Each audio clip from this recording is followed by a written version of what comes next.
You can have now whatsoever you desire.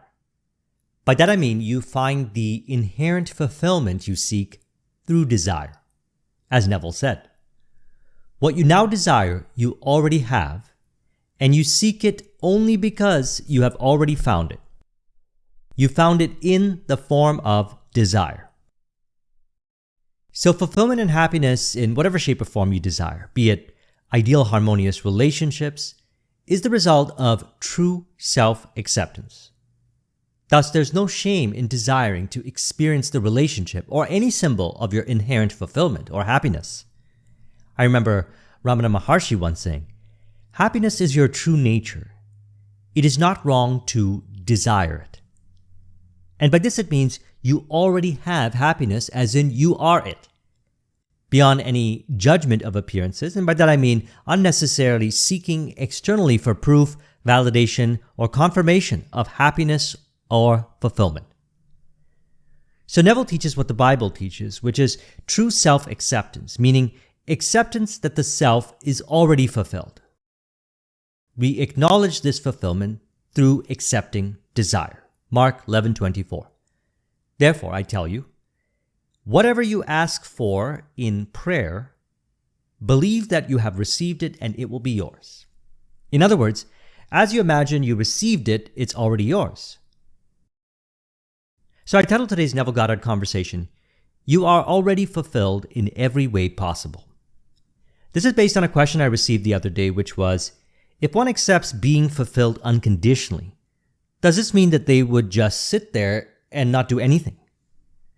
And I said, acknowledgement of being unconditionally fulfilled ceases the unnecessary appearances of seeking external approval, validation, or confirmation. For example, I still appear to run my business being fulfilled. I still appear to go out, travel, whatever. Yet the unnecessary behaviors from beliefs that resulted in craving for fulfillment externally no longer appear. Thus, manifestations seem to appear faster, or also in ideal, unknown ways as I'm allowing it to be. So in other words, everything is happening, as in through self-acceptance, and by that I mean in context for our conversation today, acknowledging desire as fulfillment, everything is allowed to happen ideally without unnecessary craving-based behaviors from what one may unnecessarily believe they should do, as he says here. The question is often asked, what should be done between the assumption of the wish fulfilled and its realization? Nothing. It's a delusion that, other than assuming the feeling of the wish fulfilled, you could do anything to aid the realization of your desire. You think you can do something, you want to do something, but actually you can do nothing. The illusion of the free will to do is but ignorance of the law of assumption upon which all action is based. Everything happens automatically. All that befalls you, all that is done by you, happens. Your assumptions, conscious or unconscious, direct all thought and action to their fulfillment. To understand the law of assumption, to be convinced of its truth, means getting rid of all the illusions about free will to act. Free will actually means freedom to select any idea you desire. By assuming the idea already to be a fact, it is converted into reality. Beyond that, free will ends and everything happens in harmony with the concept assumed. So again, as he said, free will actually means freedom to select any idea you desire. In other words, I can of myself do nothing because I appear not to seek by my own will to do, but the will of the Father which hath sent me, as soul doership is an illusion. See, body is an expression or experience generated through mind, which God animates, as he says, by your assumptions, which direct all thought and action to their fulfillment.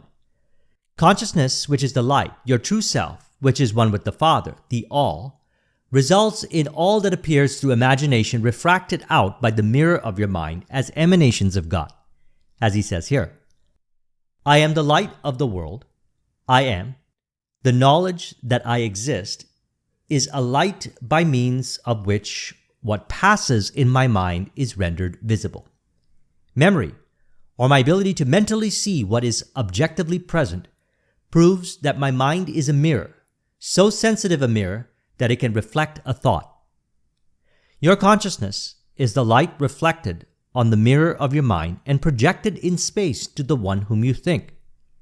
By mentally speaking to the subjective image in your mind, you cause the mirror of your mind to vibrate. Your vibrating mind modifies the light of consciousness reflected on it. The modified light of consciousness reaches the one toward whom it is directed and impringes on the mirror of their mind. It causes their mind to vibrate according to the modification it undergoes. Thus, it reproduces in them what was mentally affirmed by you. So the light of consciousness, which simply is fulfillment, as it is the all. And so what could it need if it's the all? Neediness or craving are beliefs that only appear in mind. Now, the light of consciousness refracts out from the mirror of your mind, reflecting formations of imagination, and they appear according to your assumptions, which again directs all thought and action to their fulfillment.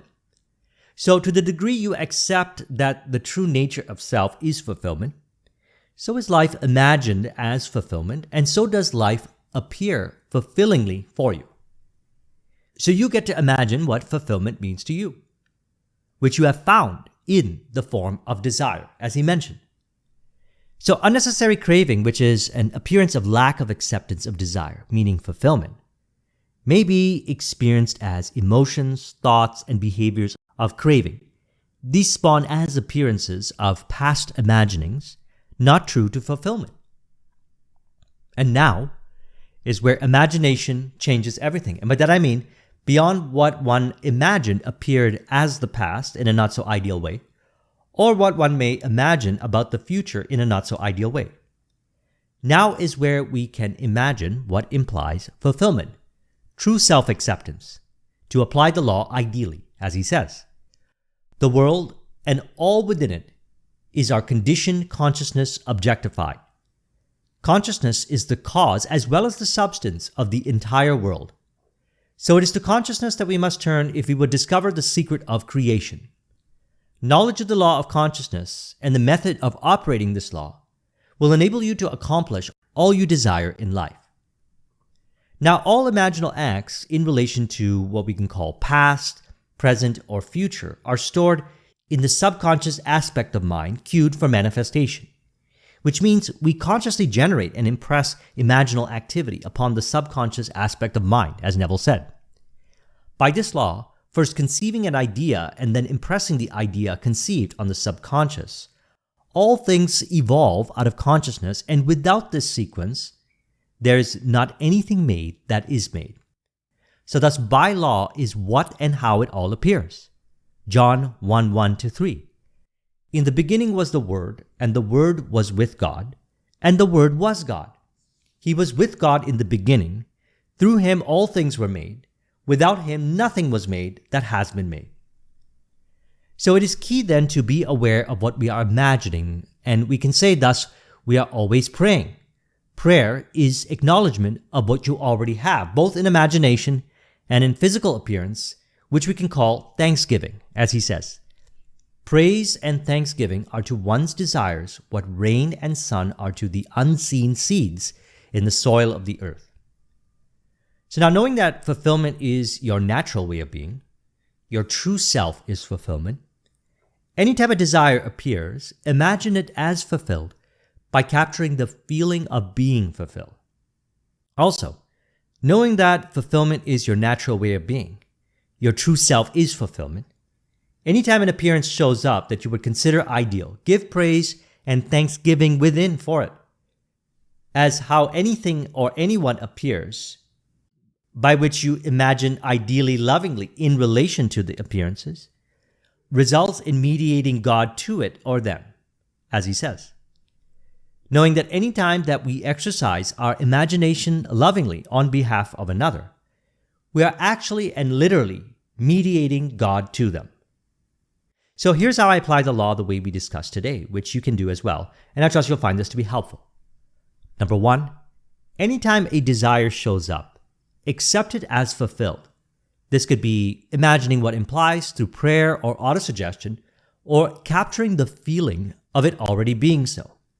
Number 2, in relation to what appears ideally, give praise and thanksgiving. This is a form of prayer for more of that to appear more so in various shapes and forms. Number 3, acknowledge that you don't need anything or anyone or need to be anywhere in particular to experience fulfillment. Fulfillment is the self. Feel it real unconditionally. This allows you to remain abiding in your ideal state of consciousness from which everything appears ideally automatically accordingly. So I trust you found this video to be helpful. Let's go ahead and conclude this with an auto-suggestion to further encourage. You could say, fulfillment being who I am appears in and as outer expressions of my life. Upon acknowledging fulfillment beyond appearances as a natural way of being, the light of consciousness is let to be ideally accordingly as far as my senses perceive. If you would like a copy of this mind map, the link is in the description. Thank you very much for watching. I'll talk with you soon. Take care.